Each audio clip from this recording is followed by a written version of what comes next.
হ্যাঁ, হ্যাঁ, শুরু করি। আ- আসসালামু আলাইকুম, আমি আব্দুল্লাহ আল মুহাইমিন। এবং প্রথমে আমি আমার অ্যাপিয়ারেন্স এর জন্য দুঃখিত। আমি অ্যাক্সিডেন্ট করছিলাম 2 দিন আগে, একটা বাইক ওকে, অ্যাক্সিডেন্ট। আমি এটা নোটিস মেরিনে। করছি। হ্যাঁ। জি জি জি জি, সো আমি আপাতত রিকভারিতে আছি।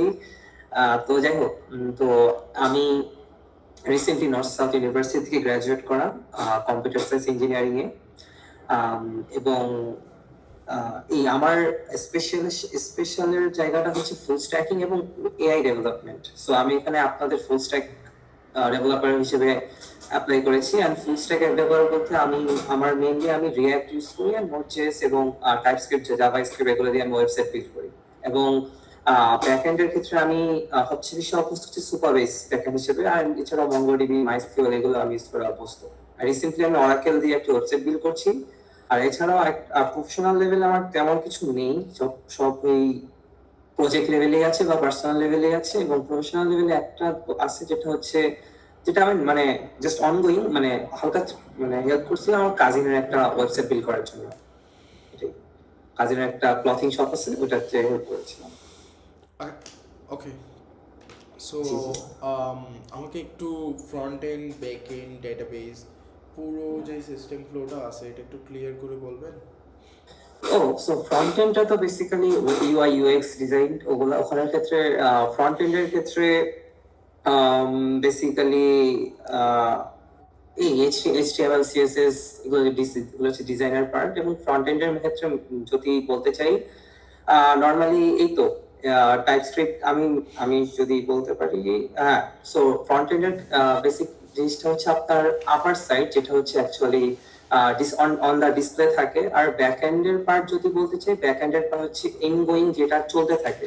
এবং ডেটাবেস যেটা বলতেছেন, এটা হচ্ছে ব্যাক এন্ডেরই পার্ট।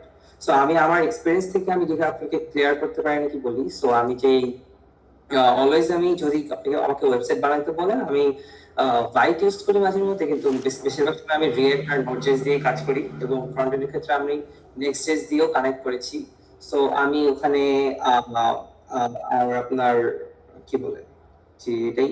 হ্যাঁ। তো সো ওই ক্ষেত্রে আর ডেটাবেসের পার্ট যেটা বলতেছিলাম, সেটা হচ্ছে ডেটাবেস আমি যেভাবে ইউজ করি সেটা হচ্ছে ক্লাউড ডেটাবেস, একটা হচ্ছে লোকাল ডেটাবেস। সো যদি আপনার অনগোয়িং বা কোনো কোনো কি বলে অনলাইন বিজনেস বা যে কোনো বিজনেসের কারণ হলে আমি ক্লাউডটাই ইউজ করি, যেহেতু বললাম যে কাজিনেরটাতে আমি ইউজ করছি।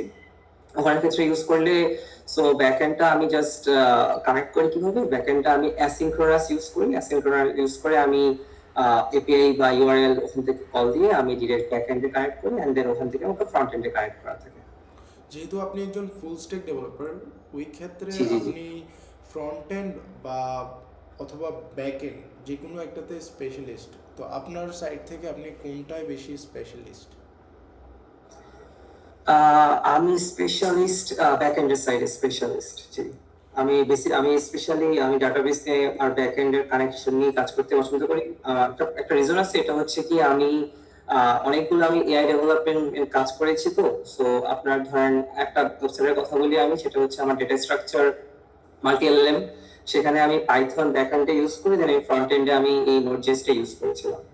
তো ওখান থেকে আমি মানে বেসিক্যালি বেশিরভাগ সময় আমি ব্যাক এন্ডেই থাকি, জাস্ট খালি ফ্রন্ট এন্ডটা জাস্ট শোয়ের জন্য হিসেবে আমরা ফুল স্ট্যাকিং এর জন্য তো ফ্রন্ট এন্ডও লাগে। সো ওই জন্য ফ্রন্ট এন্ডটা ইউজ করা হয় আর কি। একটা আইডিয়া পাইলে আপনি প্রোডাকশন লেভেল পর্যন্ত শুরু থেকে শেষ পর্যন্ত কিভাবে শেষ করেন পুরো প্রজেক্টটাকে? একটা আইডিয়া পাহলে, নর্মাল আইডিয়া যেমন এটাই, একটা আইডিয়া যেমন বললাম, আমি একটা মাল্টি এজেন্ট এলএলএম, যদিও একটু একটু অফ ট্র্যাক হয়ে যায় তাও বলছি।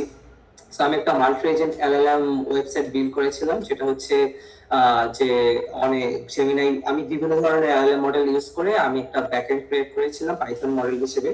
সেখানে আমি জাস্ট আমার মেইন আইডিয়া ছিল হচ্ছে এমন যে একটা অ্যালগোরিদম বেসড চ্যাটবট বানাবো, যেটা হচ্ছে ইন্টারমিডিয়েট লেভেলের, যারা অ্যালগোরিদম শিখতে চাচ্ছে তাদের জন্য তো উপকারী হয়।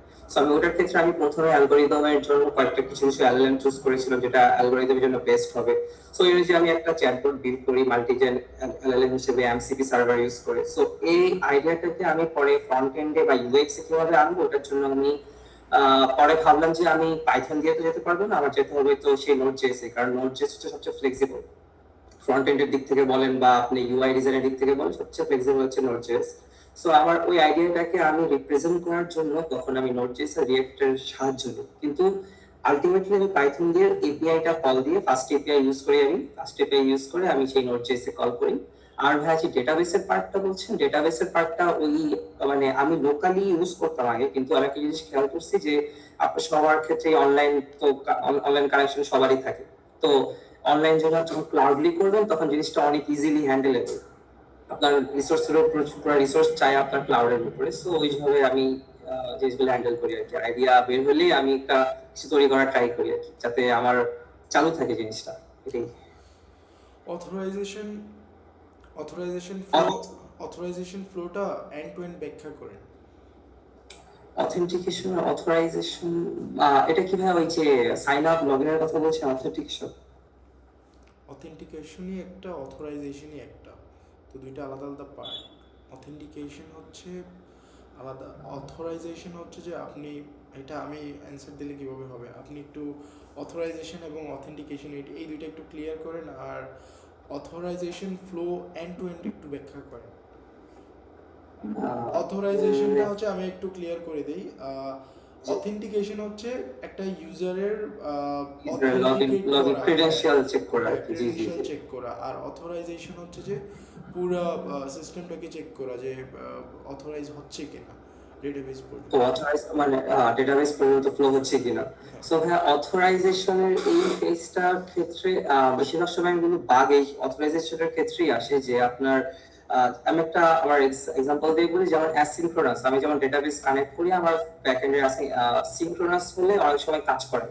সিনক্রোনাসের ক্ষেত্রে কাজ না করার কারণ হচ্ছে কি, এট এ টাইম যখন ডেটাবেস আর ব্যাকএন্ডে আপনার যখন ইউজার থেকে কোনো কমান্ড আসে, তখন ওগুলো এট এ টাইম প্যারালালি এক্সিকিউট করা সম্ভব হয় না। যেমন ওয়েবসাইট বিল্ড করার সময় দেখবেন আপনি যে আমি যেগুলো বিল্ড করছি আর কি, আমি দেখছি যে আমার ওয়েবসাইট আগে লোড হচ্ছে, এরপরে গিয়ে ডেটাগুলো আসতেছে।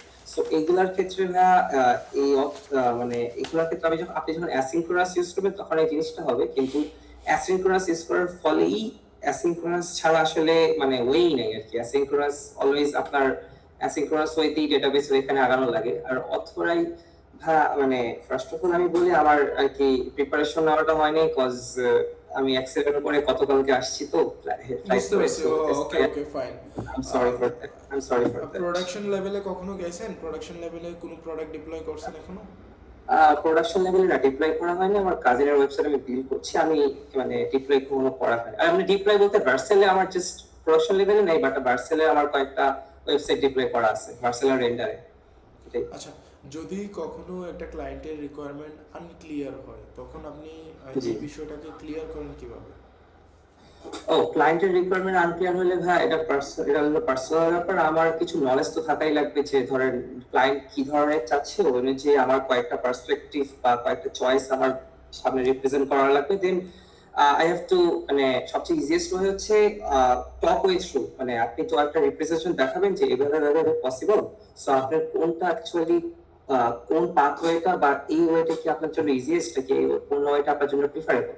সো আমি ওই অনুযায়ী মানে ক্লায়েন্টকে আস্ক করাটা সবচেয়ে গুরুত্বপূর্ণ মনে করি। আমার অপিনিয়ন গুলো সেট করে দেন একটা করে আমি ক্লায়েন্টকে আস্ক করব।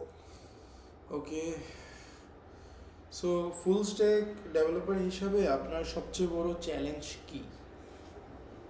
ফুল স্ট্যাক ডেভেলপার হিসেবে সবচেয়ে বড় চ্যালেঞ্জ হচ্ছে মানে আমার পার্সোনালি লাগে আমার বেস্ট ইউআই ডিজাইনটা করা। সো আমার মানে ইউআই ডিজাইনটা কেন লাগে, কারণ আমি চাই হচ্ছে আমার ওয়েবসাইটটা অনেক সুন্দর হোক, সামথিং লাইক দ্যাট। সো ওই জায়গাটা চ্যালেঞ্জিং লাগে, কারণ মানে ক্রিয়েটিভ হওয়া লাগে আসলে। ওয়েবসাইট যত সুন্দর হবে, বা সাপোজ ধরেন ডেটাবেস ফ্লো তো সব তো আলাদা ব্যাপার, কিন্তু ইউআই ডিজাইনটা হচ্ছে নিজের কাছে পুরো। সো ওই জন্য আমি চাই হচ্ছে আমার বেস্ট ইউআই ডিজাইনটা ক্রিয়েট করার। সো ওই জন্য ওই জায়গাটা একটু চ্যালেঞ্জিং লাগে। এবং আরেকটা কথা আমি আপনাকে বারবার বলেছিলাম, অ্যাসিনক্রোনাসের ব্যাপারটা। সো আমি ডেটাবেস যখন আমি ব্যাকএন্ডে কানেক্ট করছিলাম, আমি অনেক প্রবলেম ফেস করছি, কেন সিনক্রোনাস হবে না এটা ভেবে।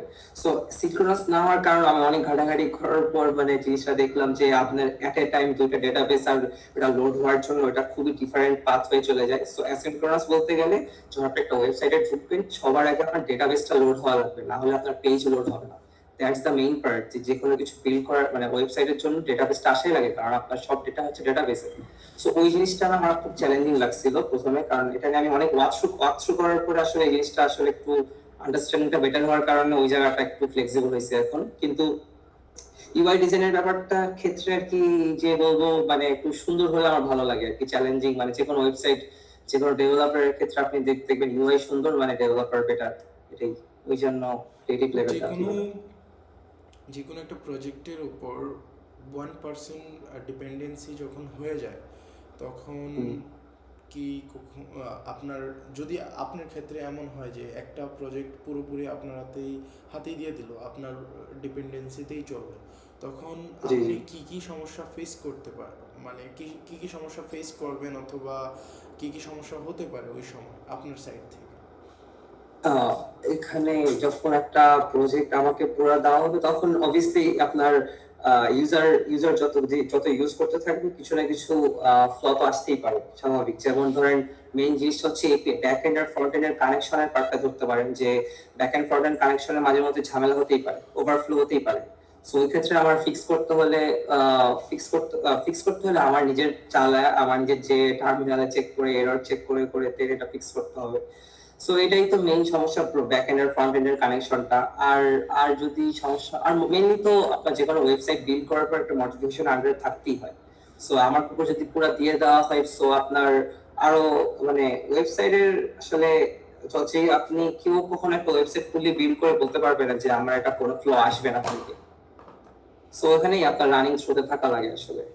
ওকে, ধন্যবাদ জানাচ্ছি এতগুলো ইনফরমেশন দিয়ে সাহায্য করার জন্য। আপনার ইনফরমেশনগুলো আমাদের অনেক বেশি হেল্পফুল ছিল। যদি এই ইন্টারভিউটা নিয়ে আর কোনো কোয়েশ্চেন থাকে